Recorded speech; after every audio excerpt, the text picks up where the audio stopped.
নমস্কার, আমি নয়ন রায়। দ্য কোয়েরি.কম এই বাংলায় গোটা নির্বাচন প্রক্রিয়াতে বিভিন্ন সময় বিভিন্ন ঘটনার সাক্ষী থেকেছে। জল জঙ্গল অধিকারের প্রশ্নে বহু মানুষের সঙ্গে থেকেছে এবং কথা যেগুলো বলার ইস্যু ভিত্তিক সেগুলো বলার চেষ্টা করেছে।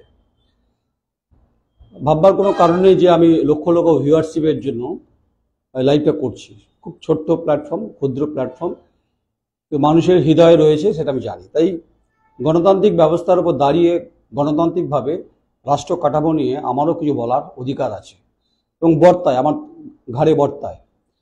যেহেতু আমি সারা বাংলায় ঘুরেছি, আমি দেশ বলবো না, সারা বাংলায় 42টি লোকসভা আসনের 40 থেকে 41টা লোকসভার অন্তত কয়েক কোটি মানুষ, কয়েক লক্ষ মানুষ, কয়েক হাজার মানুষ, কয়েকশো মানুষ, এগুলো আমার বিভিন্নভাবে দেখার অভিজ্ঞতা অনুভূতি হয়েছে। অবশ্যই আজকে দেশের প্রধানমন্ত্রী হিসাবে তিনি নরেন্দ্র মোদী শপথ নেবেন, এটা ঠিক আছে। এটা তো রাষ্ট্র কাঠামো পরিচালনার ক্ষেত্রে নির্বাচনে জিতে আসার পর এনডিএ শরিকদের নিয়ে তার যে আলাপ আলোচনা কিন্তু দেখলাম আমরা। তাই বিকশিত ভারত আর উজাগার ভারত আর অর্থনৈতিকভাবে সমৃদ্ধ হওয়া ভারতবর্ষের কথা নরেন্দ্র মোদীজি বারবার করে বলার চেষ্টা করেছেন। কিন্তু প্রশ্নটা হচ্ছে যে রাষ্ট্র কাঠামো নির্মাণের ক্ষেত্রে যাদের ভূমিকা, সেই জনতা জনার্দন পড়ে মার খাচ্ছে, লাট খাচ্ছে, লাট্টুর মতো। পোস্টপোল ভায়োলেন্সের ঘটনা বাংলায় ঘটছে, সর্বত্রই ঘটছে, বাংলায় ঘটছে, ব্যতিক্রম নয়। তো যাদের উপর নির্ভর করে আজকে রাষ্ট্র কাঠামো, রাষ্ট্র নির্মাণে যে স্বপ্ন দেখছেন যারা রাষ্ট্রনায়করা, তারা যেন কখনোই ভুলে না যান সন্দেশখালী, পুরুলিয়া, বাঁকুড়া, আসানসোল, বিস্তীর্ণ 42টা লোকসভার ক্ষেত্রটা। আদিবাসী, পিছিয়ে পড়া জনজাতি তাদের অধিকারের দাবিতে বারবার সরব হয়েছে। আর মাইক্রোস্কোপের তলায় সবসময় কখনো সংখ্যালঘু, কখনো সংখ্যাগুরু, এই সম্প্রদায়ের মানুষকে ভোটের বায়নারিতে সবাই ঘুরিয়েছে। যেহেতু শাসক দল, আমি স্বাভাবিকভাবে প্রশ্নটা আমার আশা খুব স্বাভাবিক। রাজনৈতিকভাবে যদি দুটো ভাগে ভাগ করা যায়, তাহলে আজকে শপথ অনুষ্ঠানে কংগ্রেসের প্রেসিডেন্ট মল্লিকার্জুন খাড়গে যাচ্ছেন, এটা পরিষ্কার করেছেন। এ রাজ্যে তৃণমূল সুপ্রিমো তিনি বলেছেন তারা যাচ্ছেন না, বলেছেন এই সরকার বেশি দিন থাকবে না, ইন্ডিয়া জোট পরবর্তীকালে সরকার গঠন করবে। আমি তা নিয়েও আমার কোনো দ্বিমত নেই।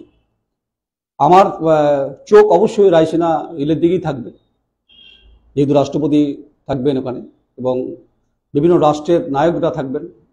একটা সুদৃশ্য, একটা কালারফুল ছবি তো দেখতেই পাও। কিন্তু যেটা দেখলাম এই 4 তারিখের পর থেকে ব্ল্যাকমেলিং পলিটিক্সটা এনডিএতে ব্যাপকভাবে মাথাচাড়া দিল।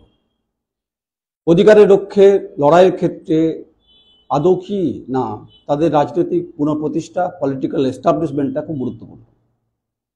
আপনি যদি চন্দ্রবাবু নাইডুকে ধরেন, তার মার্কেটিং, নীতিশ কুমারকে ধরেন, তার মার্কেটিং, চিরাগ পাসওয়ান যদি ধরেন, তাকেও মার্কেটিং, কুমার স্বামী, তারও মার্কেটিং। এই যে মার্কেটিং হলো, এরপর অনেকে বলছেন যে একক সিদ্ধান্ত নরেন্দ্র মোদীজি নিতে পারবেন না। আর কংগ্রেসের স্ট্যান্ড তো পরিষ্কার, তারা জয়েন্ট পার্লামেন্টারি কমিটি চেয়েছেন শেয়ার মার্কেট নিয়ে, কিন্তু রাহুল গান্ধী প্রেস কনফারেন্সে ওপেন করেছেন। ওয়ারাঙ্গল এবং রায়বেরিয়া থেকে 2 জায়গায় জিতেছেন, তিনি সিদ্ধান্ত নেবেন, তার ব্যাপার। কিন্তু এ রাজ্যে 29টা আসন তৃণমূল কংগ্রেস পেয়েছে, 12টা হচ্ছে বিজেপি। কিন্তু যে সন্ধিক্ষণে যে মেঘ দেখা যাচ্ছে, তাতে এ রাজ্যের ভাগ্যে 2জন প্রতিমন্ত্রী শিখেছে। একজন শান্তনু ঠাকুর, যিনি মতুয়া মহাসংঘের সংঘাধিপতি, আর একজন হচ্ছে রাজ্যের সভাপতি বিজেপির সুকান্ত মজুমদার, বালুরঘাটের মেম্বার অফ পার্লামেন্ট। তাহলে সৌমিত্র খাঁ কি অপরাধ করলো, যেটা আলোচনা হচ্ছে বিভিন্নভাবে। যে সৌমিত্র খাঁ বারবার তো বলছে খড়গপুর থেকে যে ন্যাশনাল হাইওয়ে, এটাকে কানেক্টিভিটি বাড়ানোর ক্ষেত্রে তার অনেক বড় ভূমিকা ছিল। তিনিও তো এটা ভেবেছিলেন যে বিষ্ণুপুরটাকে ওয়ার্ল্ড ট্যুরিজম হেরিটেজের মধ্যে নিয়ে আসার জন্য তার একটা স্বপ্ন ছিল। তিনি 5000 ভোটে জিতেছেন তার প্রাক্তন সহধর্মিণীর কাছে। তিনি বেশ কিছু কথাও বলেছেন, তাতে অনেকের ইঙ্গিত, ইশারা শাসক দল এই রাজ্যে তৃণমূল কংগ্রেসের দিকে নাকি ঝুঁকতে পারে বলে অনেকে বলছেন। আমি এইসব জায়গায় যাচ্ছি না। নির্বাচনে 3 মাস এই নেতা এবং যারা সাংসদ হয়েছেন তারা,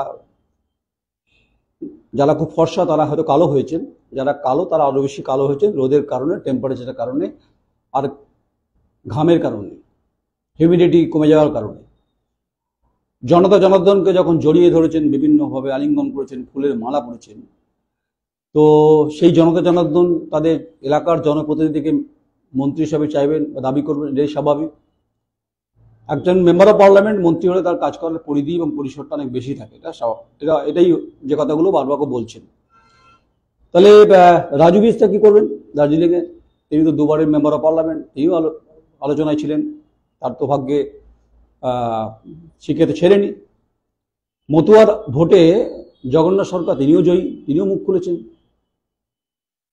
খগেন মুর্মু 2বারের মেম্বার অফ পার্লামেন্ট, মনোজ টিগ্গার প্রথমবার, ডক্টর জয়ন্ত রায় জলপাইগুড়ি তিনি দ্বিতীয়বার, সৌমেন্দু অধিকারী প্রথমবার, রায়গঞ্জের যিনি জিতেছেন তার প্রথমবার মেম্বার অফ পার্লামেন্ট, আর অভিজিৎ গাঙ্গুলি। আমার খুব স্পেসিফিক প্রশ্ন হচ্ছে যে শাসক দল রাষ্ট্রের যারা এই মুহূর্তে দায়িত্ব নিচ্ছেন, যে হলদিয়া বন্দরে নাব্যতা ক্রমশ কমছে, সেক্ষেত্রে আর্থিক প্যাকেজটা পাওয়া যাবে তো? অভিজিৎ গঙ্গোপাধ্যায় প্রাক্তন বিচারপতি, তিনি তার প্রধানমন্ত্রীর কাছ থেকে এই দাবিটা অর্থনৈতিকভাবে আনতে পারবেন? কেন প্রশ্ন করছি? চন্দ্রবাবু নাইডু তার রাজ্যের প্যাকেজের জন্য বিপুল অঙ্কের টাকা তিনি হাঁকিয়েছেন, যাকে IPL এর দর হাঁকানোর মতো। নীতিশ কুমারজি তিনিও হাঁকিয়েছেন। তো স্বাভাবিকভাবে অজিত গাঙ্গুলি, যেহেতু সাবজেক্টটা বলছি, যে তিনি বন্দর এলাকার থেকে জিতে এসছেন এবং খুব সমুদ্র এলাকা কাছাকাছি, হলদিয়া বন্দরের নাব্যতা কমার কারণে বৃহত্তর জাহাজ কার্যত ঢুকছে না ঢোকার কারণে ব্যবসা বাণিজ্যের ক্ষেত্রে বেহাল পরিস্থিতি তৈরি হচ্ছে অর্থনৈতিকভাবে, যেটা পশ্চিমবঙ্গের ক্ষেত্রে গুরুত্বপূর্ণ। যদিও প্রশ্ন করবেন যে এ রাজ্যের শাসক দল তো তৃণমূল কংগ্রেস, অভিজিৎবাবু কী করবেন? অভিজিৎবাবু না, মানুষ ব্যবসা বাণিজ্যের সঙ্গে নির্ভর করে থাকেন, নির্ভরতার একটা প্ল্যাটফর্ম তৈরি করেন, সেটা অভিজিৎবাবুর কাছে বড় চ্যালেঞ্জ একটা। পান শিল্প যারা, মানে যেখানে পান চাষিরা আছেন, তাদের প্যাকেজ, তারা কি প্যাকেজ পাচ্ছেন বা তারা আর্থিকভাবে তারা কতটা সমৃদ্ধ হবেন? এই যে সমৃদ্ধ ভারত বলেছে না, দীক্ষিত ভারত, উজাগার ভারত মোদিজি করতে চেয়েছেন। আর অনুসারী শিল্পের ভবিষ্যৎ কি? এগুলো তো যেমন রাজ্য সরকারের ঘাড়েও বর্তায়, তেমনি মেম্বার অফ পার্লামেন্ট যিনি জিতে আসবেন তার ঘাড়েও বর্তাবে। চা শ্রমিকদের পরিস্থিতি কি হবে? মনোজ টিগ্গা যিনি যেখানে বিলং করেন, জলপাইগুড়ি থেকে চা শিল্পের শ্রমিকদের পরিস্থিতি কি, শিল্পের কি পরিস্থিতি, এগুলোর জন্য কতটা প্যাকেজ আনতে পারবেন, এই প্রশ্ন উঠবে। আজকে এই কথাগুলো কোনো মেন স্ট্রিম মিডিয়া বলছেন না, তারা প্রত্যেকে তাদের ভিউয়ারশিপ ধরে রাখার জন্য, যাকে বলে TRP বলা হয়, তার দিকে ব্যস্ত। আর কিছু ডিজিটাল প্ল্যাটফর্ম তারা ভাবছেন লক্ষ লক্ষ ভিউয়ারশিপ হলেই বোধহয় মানুষের কাছে পৌঁছানো যায়। না, নট নেসেসারি। আপনি সঠিক কথাটা সঠিকভাবে বলতে পারছেন কিনা, মানুষকে হিট করতে পারছেন কিনা, সেটাই গুরুত্বপূর্ণ বিষয়। এই পাহাড়ে যে চায়ের উপর নির্ভরশীল, সুন্দরী চা বলা হয়, এবং অর্থনৈতিকভাবে একটা গুরুত্বপূর্ণ ভূমিকা দার্জিলিংয়ে, সেই চা শিল্প শ্রমিকদের কি হবে, কি পরিস্থিতি? রায়গঞ্জের একটা অংশেও চা আছে, পরিমাণটা কম, এই কথাগুলো তো উঠবেই। আর রানাঘাটে যে মতুয়া সম্প্রদায়ের ভোট এবং তার সঙ্গে যে তন্তুবায়ীদের পরিস্থিতি, অর্থাৎ যারা তাঁত শিল্পী, তাঁত এবং জীবন যাদের তাঁতের উপর নির্ভরশীল, ক্লাস্টারের সঙ্গে যারা যুক্ত, এক তো পাওয়ারলুম চলে এসছে, হ্যান্ডলুম কার্যত বন্ধ, শিখে উঠেছে। যদিও রাজ্যের মুখ্যমন্ত্রী বলেছেন তিনি পাওয়ারলুমের ক্ষেত্রে বেশ কিছু অর্থনৈতিক প্যাকেজ ঘোষণা করেছেন, ক্লাস্টার তৈরি করেছেন, কিন্তু আলটিমেট রেজাল্ট কি? Big zero. তাই এখানে জগন্নাথ সরকারের কাছে বড় চ্যালেঞ্জ, কারণ বৃহৎ অংশের মানুষ এই তাঁত শিল্পের সঙ্গে যুক্ত। রানাঘাটের লোকসভার মধ্যে যে কটি বিধানসভা পড়ে, তার মধ্যে ফুলিয়া আছে, চাকদা আছে, এই বিস্তীর্ণ অঞ্চলে এটা জীবনযাপনের ক্ষেত্রে গুরুত্বপূর্ণ, যেমন হচ্ছে তাঁত এবং হচ্ছে পাট। যদিও অর্জুন সিং যখন মেম্বার অফ পার্লামেন্ট ছিলেন, তিনি পাটের সহায়ক মূল্য নিয়ে জোর লড়াই করেছিলেন, যদিও তিনি হেরে গেছেন। দেখবে এখন টিভি খুললেই এখন সবাই এখন বসে গেছে যে পোস্টমর্টম করতে, কে কটা বা মন্ত্রক পাচ্ছেন, কে কি, কোন কোন মন্ত্রক কাকে দেওয়া হচ্ছে, অর্থমন্ত্রী কে পাবেন, রেলমন্ত্রী কে পাবেন, এ সমস্ত চলছে। রেলমন্ত্রী জেডিও দল দাবি করেছে, এইসব চলবে। নাড্ডাজিকে মন্ত্রী করা হচ্ছে, রাষ্ট্রীয় সভাপতিকে, এইসবগুলো আলোচনা আমার বিষয় না। আমার বিষয় হচ্ছে যে জয়পুর জঙ্গলে বেঁচে যারা প্রান্তিক স্তরে মানুষ বসবাস করেন, যেটা সৌমিত্র খাঁ এলাকার মধ্যে পড়ে, সেখানকার মানুষের জীবন জীবিকার ক্ষেত্রে যে কথা ভোট চেয়েছিলেন সৌমিত্র খাঁ নিজে দাঁড়িয়ে থেকে, আপনাদের অধিকারের প্রশ্নে অর্থনৈতিকভাবে সমৃদ্ধ ফিরিয়ে দেবো, সে প্রশ্ন উঠবেই। ফলে তিনি যদি কোনোভাবে ব্যতীত হন, তিনি যদি ফিরে যান, come back to Trinamool Congress যদি ধরে নিই, তাহলে অবশ্যই বিজেপির কাছে বিগ লস হতে পারে। এটা আমি ইঙ্গিত দিয়ে রাখলাম, বাকিটা সৌমিত্রকার সিদ্ধান্ত নেয়। এখন প্রত্যেকটি রাজনৈতিক দলের একটা মনোবাসনা বিষয় থাকে, মানে পার্সোনাল চয়েস থাকে, আর ম্যান চয়েসটা একটু পরে হয়ে যায়। কেন বলছি কথাটা? আমি কি রাষ্ট্রের বিরুদ্ধে? না। রাষ্ট্র কাঠামোকে আমি অসম্মান করি না, রাষ্ট্রের গণতন্ত্রকে আমি অবিশ্বাস করি না। আমি বলছি রাষ্ট্র নির্মাণের ক্ষেত্রে যে জনগণ যে গুরুত্বপূর্ণ ভূমিকা থাকে, তাদের উপর ভর করে এই কংগ্রেস 99 একা, বিজেপি এনডিএ শরিকদের নিয়ে তিনি সংখ্যা পার করেছেন, আর মমতা বন্দ্যোপাধ্যায় 29। আমি সবাইকে প্রশ্ন করছি যে politics is the possible industry বলেই এখানে রাষ্ট্র নির্মাণের থেকে গুরুত্বপূর্ণ হচ্ছে যে পলিটিক্যাল নির্মাণটা, যে মেনটেনেন্সটাকে তারা নিজেদের মতো করে ম্যানুফ্যাকচারিং করতে চাইছেন। এটা বাস্তব। দেশ তো যাবে, দেশ তো অগ্রগতির জায়গায় পৌঁছবে, দেশের একটা মিশন থাকে, একটা ভিশন থাকবে, ঠিক। মহাকাশ গবেষণায় সমৃদ্ধি বাড়বে, আমাদের স্পেসে অনেক বেশি কাজকর্ম ইসরো হবে, স্বাভাবিক। নতুন নতুন বিজ্ঞানীরা আসবেন, ঠিক। কিন্তু কর্মহীন বেকারত্বের জ্বালা থেকে মুক্তি দিতে পারবেন কি? পশ্চিমবঙ্গে যে পরিস্থিতি তৈরি হয়েছে, এটা মুখ্যমন্ত্রীর কাছে বড় চ্যালেঞ্জ। কারণ আদালতের নির্দেশে বহু চাকরি ইতিমধ্যে বাতিল, যদিও 16 জুলাই পর্যন্ত সুপ্রিম কোর্ট আপাতত ধামাচাপা দিয়ে রেখেছে। সামগ্রিক পরিস্থিতিগুলোকে ভোট বৈতরণী পেরিয়ে যাওয়ার পরে ভোট সন্ত্রাসের মধ্যে কি সীমাবদ্ধ থাকবে, নাকি যেখানে যেখানে কমিটমেন্টগুলো ছিল সেই কমিটমেন্টগুলো যেমন মমতা বন্দ্যোপাধ্যায় ফুলফিল করবেন, তেমনি যারা বিজেপির সাংসদ যারা জিতেছেন তারা তাদের রাজ্যের মুখ্যমন্ত্রীর সঙ্গে বা প্রধানমন্ত্রীর সঙ্গে একটা কোঅর্ডিনেশন সম্পর্ক রাখবেন, নাকি লড়াই চলতে থাকবে? প্রধানমন্ত্রী বনাম মুখ্যমন্ত্রী লড়াই তো লোকসভায় হলো, যেখানকার মেম্বার অফ পার্লামেন্টরা কি লড়াই করবেন? মুখ্যমন্ত্রী প্রধানমন্ত্রী যাতে সম্মিলিতভাবে আর্থিক উজাগারের ক্ষেত্রে, পশ্চিমবঙ্গের মানোন্নয়নের আর্থিক সমৃদ্ধির ক্ষেত্রে, সিঙ্গুরের বিকল্প কোনো শিল্পের ক্ষেত্রে কোনো ভাবনা চিন্তা করা যায় কিনা। কারণ মেধাটা এই রাজ্য থেকে চলে যাচ্ছে, যে অভিযোগটা বারবার উঠছে, এটা বাস্তব সত্য। তাই আমার আলোচনা হয়তো অনেকে পছন্দ হবে না, আমি জানি লক্ষ লক্ষ ভিউয়ারশিপ আমাকে পছন্দ করবেন না আজকে, কিন্তু আমি মনে করছি রাষ্ট্র নির্মাণ যেমন সম্মান যেমন করছি, অটলজির সমাধিতে যেমন নরেন্দ্র মোদী তিনি নতমস্তক হয়ে প্রণাম করেছেন, জাতির জনকের সমাধিস্থলে গেছিলেন, ঠিক। কিন্তু প্রশ্নটা হচ্ছে যে এই সমস্ত রাষ্ট্র নির্মাণের যে চাদর, তার তলায় থাকে জনগণ। 140 কোটি ভারতবর্ষের তিনি প্রতিনিধিত্ব করবেন। আমি পশ্চিমবঙ্গের পার্সপেক্টিভে যদি আসি, পারসেপশন থেকে বলছি না, যে প্রোগ্রেসিভ বা পলিটিক্সটা হলো পশ্চিমবঙ্গে, কে কটা পেরেন আসুন সেটা নিয়ে আলোচনা হচ্ছে, কে কি করবেন সেটা কেউ বলছেন না।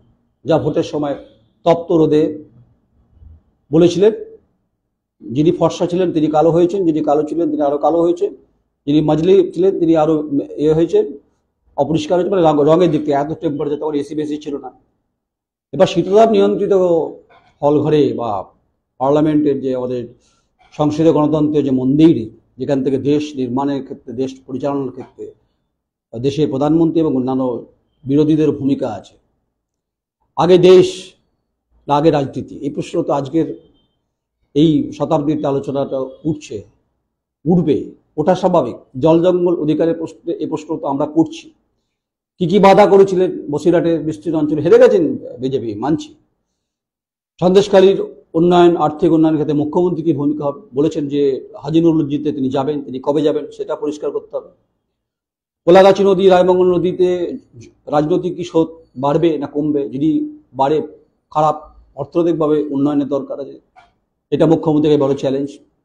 তাই আপনারাও বিরোধিতা করতে থাকুন, যেটা আপনারা করছেন সেটা আপনাদের পলিটিক্যাল ব্যাপার, কিন্তু তাই দেশ আগে না রাজনীতি আগে, এই প্রশ্নটা তুলে রাখলাম। তাই politics is the possible industry, এটা অনেকেই বলেন, আমিও বলছি। এক সম্ভাবনাময় শিল্পের উপত্যকায় ফুল ফোটাতে সবাই চান, তাতে তার দল সমৃদ্ধ হবে, রাজনৈতিকভাবে হবে, সংখ্যা বাড়বে, আর পড়ে মার খাবে, কাদায় পড়ে মার খাবে যারা পোস্টপল ভায়োলেন্সে খাচ্ছেন, আর আর্থিক উন্নয়নের ক্ষেত্রে যে বেরিতে পড়েছিলেন সেই বেরিতে থেকে যাবে। এটাই যদি রাষ্ট্র নির্মাণের ফর্মুলা হয়, তাহলে বলবো যে ভাববার সময় এসছে, নিশ্চয়ই মানুষ ভাববে। তাই আমরা কোনো কারো পক্ষ অবলম্বন করার চেষ্টা নির্বাচন চলাকালীন করিনি, এখনো করছি না। আমরা রাষ্ট্রনায়ক যিনি প্রধানমন্ত্রী তাকে সম্মান দেবো, এটা তো আমাদের ডেমোক্রেসিতে পার্ট অফ দ্য চ্যাপ্টার। কিন্তু গণতান্ত্রিক রাষ্ট্র কাঠামোতে যে সংসদীয় গণতন্ত্রের যে কোথায় কোথায় ত্রুটি আছে, সেটা একজন সাংবাদিক হিসেবে নিরপেক্ষ বিশ্লেষণ করা মানে বিরোধিতা করা নয়।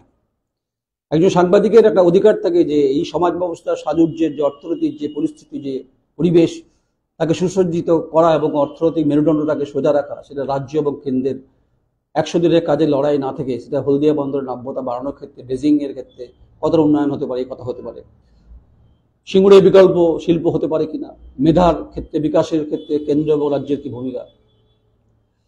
75 বছর হয়ে গেল স্বাধীনতার, আজাদির পর থেকে শুধু লড়াই আর লড়াই চলছে কার্যত। আগামী দিনে এই লড়াই থাকবেই। প্রত্যেক 5 বছর অন্তর অন্তর মিউজিক্যাল চেয়ারে কেউ আসেন, কেউ চলে যান, কিন্তু থেকে যান জনতা জনার্দন।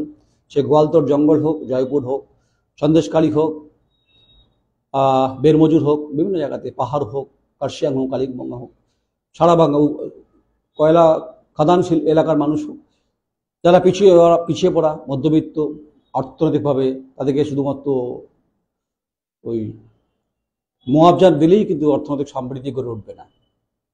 তার জন্য দরকার যে বিকাশ, উন্নয়ন এবং শিল্প এবং কৃষির অভূতপূর্ব উন্নয়ন, যেটা পশ্চিমবঙ্গে এই মুহূর্তে একটা অনেক বড় জায়গায় রয়েছে।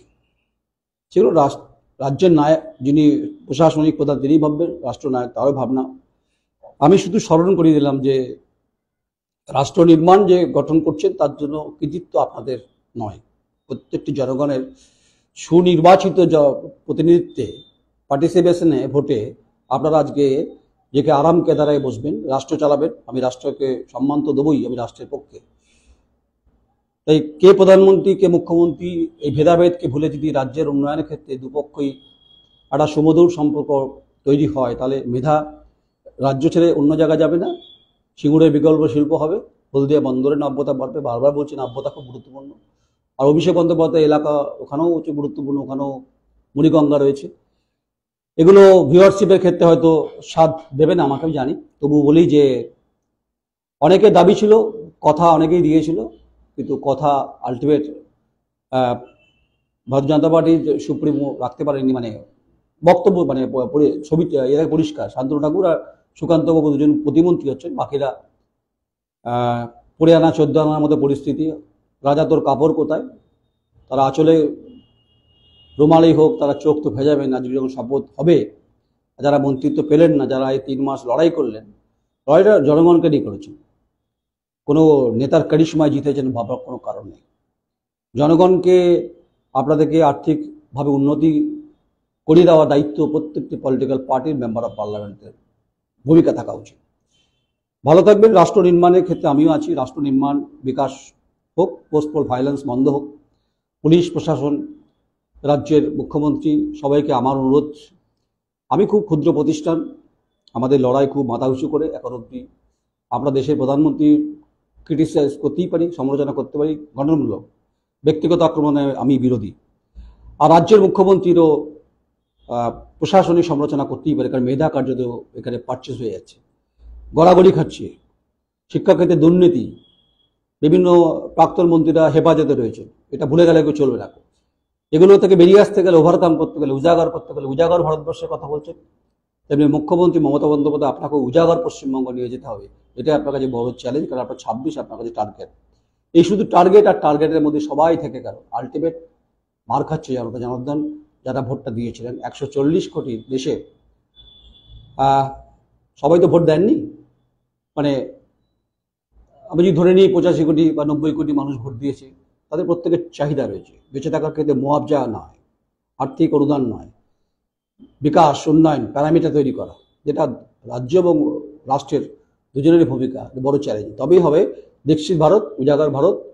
অর্থনৈতিকভাবে ভারতবর্ষের বুক বাজিয়ে 56 ইঞ্চি সিনা চওড়া করে নরেন্দ্র মোদীজি বলবেন, মমতা বন্দ্যোপাধ্যায় মুখ্যমন্ত্রী আপনিও বলবেন। আপনি যদিও যাচ্ছেন না, তাতে আপনাদের রাজনৈতিক লড়াই থামবে কিনা সেটা আপনাদের ব্যাপার, কিন্তু রাজ্যের পরিস্থিতি এই মুহূর্তে আর্থিক দিক থেকে খারাপ। যে শিশুটি জন্মগ্রহণ করছে, সে বাচ্চাটিও 60 থেকে 65 টাকা দেনা নিয়ে তাকে পৃথিবীতে আসতে হচ্ছে। আর 2 লক্ষ হাজার কোটি টাকা দেনা ছেড়ে যাওয়া, সেই হওয়াই চপ্পলেই পা গলিয়েছে নাপটি, যার পরিমাণটা 7 লক্ষ হাজার কোটি টাকায় দেনা এই মুহূর্তে পশ্চিমবঙ্গ রয়েছে। তাই বিকাশ ও উন্নয়ন আপনাকেও করতে হবে, এটা আপনার কাছে বড় চ্যালেঞ্জ। আপনাকে মানুষ ভরপুর ভোট দিয়েছে, 29টি আসন দিয়েছে, বাকিটা আপনার সিদ্ধান্ত।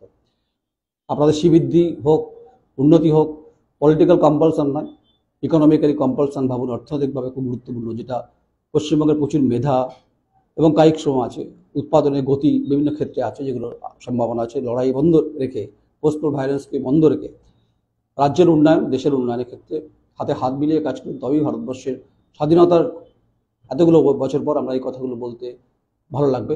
আর সাংবাদিক হিসাবে নয়ন রায় এ গঠনমূলক সমালোচনা করবো, কারণ আমি তো ব্ল্যাকমেলিং সাংবাদিকতা দেখাতে বসিনি। আমি বলছি ব্ল্যাকমেলিং পলিটিক্স হয়েছে এখানে, ব্ল্যাকমেলিং সওদা হয়েছে এখানে, তো যেটা নরেন্দ্র মোদীজিকে ফেস করতে হবে।